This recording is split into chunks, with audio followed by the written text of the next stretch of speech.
میرے بھائیوں، اپنے اللہ کو راضی کریں۔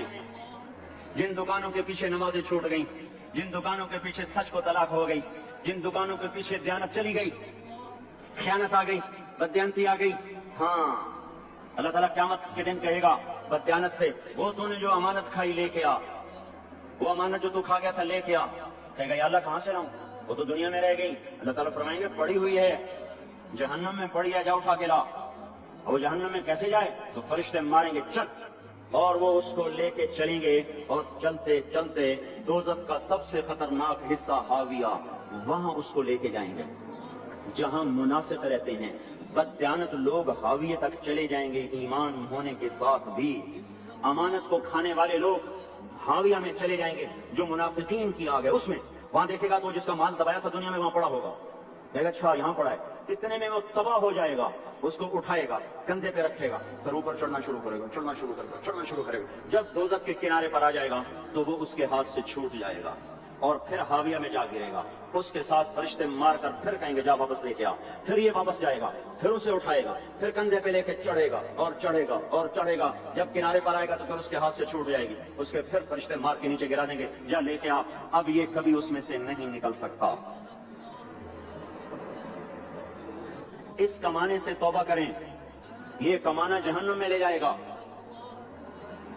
اور ادھر دوسری سنو، سَيَعْلَمُونَ الْيَوْمَ مَنْ أَصْحَابُ الْكِرَامِ، ایک فرشتہ اعلان کرے گا آج پتہ چلے گا عزت والے کون ہیں، آج پتہ چلے گا عزت والے کون ہیں۔ أَيْنَ الَّذِينَ تَتَجَافَى جُنُوبُهُمْ عَنِ الْمَضَاجِعِ، کہاں ہیں راتوں کو اٹھ کے نمازیں پڑھنے والے؟ ارے میرے بھائیو، یہ نماز کی غفلت بہت بڑی ہلاکت ہے۔ میں کیسے سمجھاؤں؟ میں تو جب بھی جمعہ پڑھاتا ہوں میں یہ مضمون ضرور بیان کروں، مجھے جب یہ مجمع نظر آتا ہے تو میرا دل ٹکڑے ٹکڑے ہو جاتا ہے کہ یہ 8ویں دن آتے ہیں اور باقی دن کہاں ہوتے ہیں؟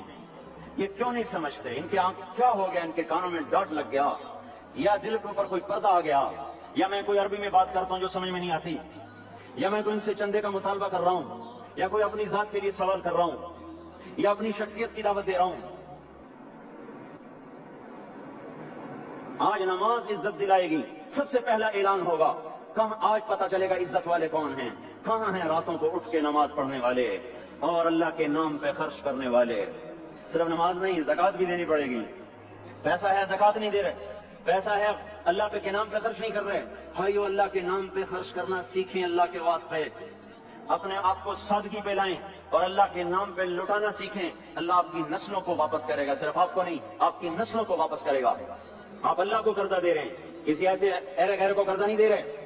یہاں مسجدیں والے چندے مانگ رہے ہیں، بھائی مسجد کو چندہ دو، مدرسوں والے چندے مانگ رہے ہیں، مدرسوں کو چندے دو۔ یہ تو مسلمان کی غیرت کے خلاف ہے کہ اللہ کے گھر میں مسجد کے لیے چندہ مانگا جائے، اور کہیں صندوقیاں پھرا رہے، کہیں وہ جھولیاں۔ ایسی مجھے شرم آتی ہے، یہ کرنے والوں پر بھی میں کیا کہوں، ان کی عقلوں پہ بھی پڑتا ہے کہ اللہ کے گھر میں مخلوق کے سامنے جھولی پھیلاتے ہیں، اور پھر ان مسلمانوں کی آنکھوں پر بھی پردہ ہے کہ ان کو غیرت نہیں آتی کہ مسجد کے لیے جھولی پھیلائی جا رہی ہو، اور یہ گھروں میں اچھا خاصا کھاتے پیتے ہوں اور مسجد کے لیے جھولی پھیلائی جائے اور مسجد کے لیے صندوق رکھے جائیں اور ہر نماز کے بعد مدرسے کے لیے لوگ چندہ مانگ رہے ہوں۔ یہ ایمانی اور غیرت کے خلاف، مسلمان کی سخاوت کے خلاف ہے کہ اس طرح مسجد کے لیے جھولیاں پھریں اور مسجد کے لیے صندوق پھریں۔ ہم تو اللہ کے نام پہ بے دھڑک لگائیں۔ اقیموا الصلاۃ وآتوا الزکاۃ، اقیموا الصلاۃ وآتوا الزکاۃ 67 دفعہ یہ حکم چلا ہے، اور ہر دفعہ زکوٰۃ کے ساتھ نماز، نماز، زکوٰۃ، زکوٰۃ، نماز، نماز، زکوٰۃ، زکوٰۃ، نماز۔ نماز پڑھنے والے زیادہ ہیں نسبتاً زکوٰۃ دینے والوں سے، زکوٰۃ دینے والے تھوڑے ہیں، پیسہ جاتے ہوئے جان جاتی۔ ہمیں نہ تو اپنے غریب رشتہ داروں کو تلاش کر کے دیں، اپنے غریب رشتہ داروں کو، اپنے غریب پڑوسیوں کو۔ آج جو صحیح دیانتدار تنخواہ دار ہے وہ بھی مستحق زکوٰۃ ہے اگر وہ دیانتدار ہے تو۔ اگر رشوت نہیں لیتا تو آج کا ایس پی بھی مستحق زکوٰۃ ہے۔ میرا دوست ایس پی کہنے لگا میں زکوٰۃ کا مستحق ہوں، حالانکہ میں ملتان کا ایس پی ہوں، کہ 15 دن میرے گھر میں کبھی سالن پکتا ہے کبھی نہیں پکتا۔ اپنے اوپر صرف خرچ کرنا، بچے کو کھلونے کی خواہش تھی، 1000 روپے کے کھلونے لے کے دے دیے، کیا ظلم ہے یہ؟ 1000 روپے کے کھلونے بچے کو لے کے دے دیے، کیا اللہ نہیں پوچھے گا کہ اس 1000 سے کسی غریب کے گھر کا دیا جل سکتا تھا اور کسی کے غریب کا ایک ہفتہ گزر سکتا تھا، پھر کسی مسکین رشتہ دار پہ گھر میں بھی کچھ سالن پک سکتا تھا۔ رزق دیا تو اس کا ہوش نہیں، کہ اس کا حق ادا کریں، جان دی تو اس کا ہوش نہیں کہ اس کا حق ادا کریں۔ سجدہ جان کا حق ہے، اور زکوٰۃ اور صدقات یہ مال کا حق ہے۔ میں کب اپنے لیے مانگ رہا ہوں؟ میں کہوں اللہ اپنے غریب رشتہ داروں کو دیں، ان کو تلاش کریں اللہ کے واسطے۔ اپنی بیویوں سے پوچھو سونے کی زکات دی ہے؟ دے، ورنہ تو خود پکڑی آئے گی، تیرا زیور تیرے لیے گنجا سانپ بن کے تیری زبان کو ڈسے گا۔ ان کا میں نے تو بچیوں کے لیے سنبھال کے رکھا ہے، اس کی زکات دو پھر ٹھیک ہے، ورنہ اسم کو توڑ کے اس کی زکات دو، یہ تو یہ مال پکڑوا دے گا قیامت کے دن۔ نماز نہیں چھڑا سکتی اگر زکات نہیں دی، اور زکات نہیں چھڑا سکتی اگر نماز نہیں پڑھی۔ مسجد بنا دی 50 لاکھ میں، اگر خود نمازی نہیں تو یہ مسجد بنانا اسے جہنم سے نہیں بچا سکتا۔ میرے بھائیو، اپنی جان کا بھی صحیح استعمال کریں اور اپنے مال کا بھی صحیح استعمال کریں۔ ہم ایسے اندھے نہیں ہیں کہ جو بچے نے چاہا لا کے دے دیا، جو بیگم نے مانگا اٹھا کے دے دیا۔ نہیں نہیں، ہم پہلے دیکھیں گے۔ اپنے اوپر حضرت عثمان رضی اللہ عنہ کے پاس ایک سال ہے، حضور سے مانگنے آئے، آپ نے کہا عثمان کے پاس چلے جاؤ۔ عثمان سے مانگنے گئے تو آگے بیوی پہ لڑ رہے، کس بات پہ؟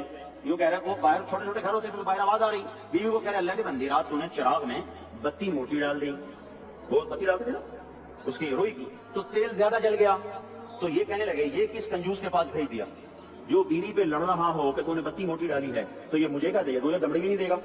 جب ان کو باہر بلایا اور خیرات مانگی کہ وہاں سے آیا ہوں، تو انہیں اندر گیا، ایک تھیلی اٹھائی، نہ پوچھا کہ کتنے چاہیے، نہ پوچھا کہ کون، 3000 درہم اٹھا کے دے دیے۔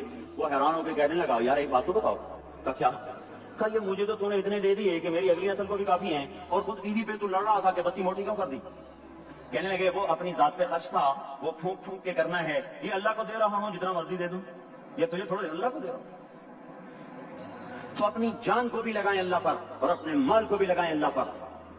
اور میرے بھائیوں اپنی کمائیوں کو حلال پہ لائیں اور بیویوں کو سمجھا دیں کہ ہم تمہاری خاطر دوزخ میں نہیں جا سکتے۔ یہ ہم اس پر توبہ کریں، اس پر توبہ کریں، اور یہ آبادی ہر وقت ہونی چاہیے مسجد کی۔ چلو کوئی جو جہاں سے بھی آیا ہے مسجد کے عادی بنو میرے بھائیوں۔ ہماری جماعت گئی تھی اردن میں 1991 میں، تو ہم اسرائیل کے بارڈر پر چلے۔ انہوں نے بتایا کہ یہ ہم سے آمد رفت بات چیت ہوتی رہتی ہے، چونکہ کچھ عرب ادھر رہتے ہیں کچھ عرب ادھر رہتے ہیں، رشتہ داریاں ہیں۔ تو کہا یہ یہودی ہم سے پوچھتے ہیں تمہاری فجر میں نمازی کتنے ہوتے ہیں اور تمہاری جمعے میں نمازی کتنے ہوتے ہیں؟ ہم نے پوچھا یہ تحقیق کیوں کرتے ہو؟ ان کا ہماری کتابوں میں یہ ہے کہ جب فجر کی نماز کے نمازی اور جمعے کی نماز کے نمازیوں کی تعداد برابر ہو جائے گی تو یہودی دنیا سے مٹ جائیں گے۔ اب یہاں فجر میں 1.5 صف ہوتی ہے اور جمعے میں باہر بھی صفیں بنی پڑی۔ چلو میں کہتا ہوں مان لیا 1/3 طبقہ باہر سے آیا ہے، یہ 2/3 تو یہیں سے اٹھ کے آیا ہے، یہ کیوں نہیں ہر نماز میں آتا؟ میرے بھائیوں اپنے حال پہ رحم کریں، اللہ کے واسطے میری پکار کو سنیں۔ میں آپ کو کوئی فلسفہ نہیں سمجھا رہا، میرا روزانہ ہر جمعہ جب آتا ہوں میں یہی مضمون بیان کرتا ہوں، میں روزانہ آپ کو نیا بیان سنا سکتا ہوں۔ 360 دن ہیں، میں اللہ کے فضل سے آپ کو روزانہ نیا 360 دن میں آپ کو 360 نئے بیان سنا سکتا ہوں۔ میں یہاں بیان کرنے نہیں بیٹھتا، اپنا دکھڑا میں روتا ہوں کہ پورے گلستان کالونی جہنم کی طرف جائے اور میں ان کا پڑوسی ہوں اور میں انہیں جہنم میں جاتا دیکھوں اور میری حیا نہ نکلے تو میں ڈوب کے مر جاؤں۔ جلتا کتا ہم نہیں دیکھ سکتے اور اس ہماری آنسو نکل پڑے، چوہے کو ہم جلتا نہیں دیکھ سکتے اور میں اتنی شکلوں کو جہنم میں جاتا دیکھوں۔ جس نے فجر آج نہیں پڑھی اس نے اپنے جہنم کو واجب کر لیا، جو اب آئندہ اثر نہیں پڑے گا اس پر جہنم واجب ہو گئی۔ پھر میں کیا مضمون بیان کروں، کیا فلسفے بیان کروں؟ اس لیے میرے بھائیوں اپنی ذات پہ رحم کریں، اپنے بچوں پہ رحم کریں، اپنے گھر والوں پہ رحم کریں، مسجد کی دوڑ لگائیں، اپنے مال کو اللہ کے نام پہ خرچ فرمائیں تاکہ یہاں بھی جہان بنے اور وہ بھی جہان بنے۔ کیا زندگی ہے، چلتے چلتے سانس نکل جاتا ہے پھر یوں مٹ جاتے ہیں جیسے دنیا میں کبھی آئے نہ تھے۔ پوتے پوچھتے ہیں ابا دادا کی قبر کہاں ہے؟ ابا کہتے ہیں بیٹا یہیں کہیں مل گئی، پتہ نہیں کہاں ہے۔ آج تو اگلی نسل دادے کی قبر نہیں دیکھ سکتی۔ ہم اس دنیا کی خاطر اللہ کے باغی ہو جائیں، اس بے وفا جہان کی خاطر اللہ سے بغاوت کر جائیں جو ایسا مہربان، جو ایسا کریم۔ تو اس لیے میرے بھائیوں اللہ کے واسطے اللہ کی بارگاہ میں توبہ کریں اور اپنے اللہ کو راضی کریں۔ یہی میری فریاد ہے، یہی میری پکار ہے۔ میں بھی توبہ کرتا ہوں، آپ بھی اللہ کی بارگاہ میں توبہ کریں کہ کوئی کام اللہ کی منشا کے خلاف نہ ہوگا۔ اس کو سیکھنے کے لیے ہم کہتے ہیں تبلیغ میں جاؤ چلا لگاؤ، ہم کو کسی تبلیغی جماعت کا ممبر نہیں بنا رہے، ہم خود تبلیغ میں جاتے ہیں، اوروں کو کہتے ہیں نکلو کہ ہماری توبہ پکی ہو، ہمارے اعمال درست ہوں اور اللہ ہم سے راضی ہو۔ اللہ ہم سب کو مزید ہوئے۔